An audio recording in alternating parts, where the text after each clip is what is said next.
মনোবীক্ষণ polyclinic, চিকিৎসার জগতে এক দশক। এখন এখানে সব বিষয়ে ডাক্তারবাবু এক ছাদের তলায়।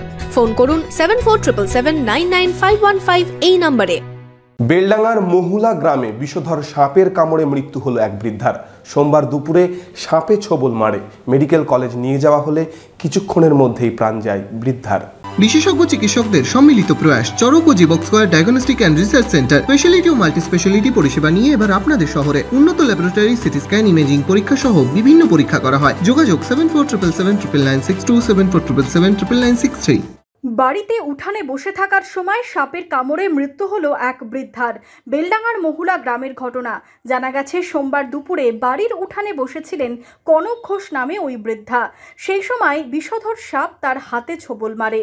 পরিবারের সদস্যরা তাকে তড়িঘড়ি মুর্শিদাবাদ মেডিকেল কলেজ হাসপাতালে নিয়ে গেলে কিছুক্ষণ পরে সেখানেই তার মৃত্যু হয়। সকাল 11:30 উঠানে লেবু গাছতলার ছায়াতে বসেছিল। পিছন দিক থেকে কোনো রকমের সাপ আসে, মা বুঝতে পারে না। মা মনে করছে পিঠে হয়তো কোনো পিঁপড়ে লেগেছে, সরাইতে গেছে, বাঁ হাতে কামড়ে দিয়ে সাপ চলে যাচ্ছে। মা চিৎকার করতে থাকে। বাড়িতে ঘরে তখন আমার মেয়ে আর বউ ছিল, এসে যাই করে মার হাতটা বাঁধে, আমাদেরকে সঙ্গে সঙ্গে ফোনে খবর দেয়। আমি মোটামুটি 50 মিনিটের মধ্যে হসপিটাল নিয়ে আসি। হসপিটালে 12:50 নাগাদ মারা যায়।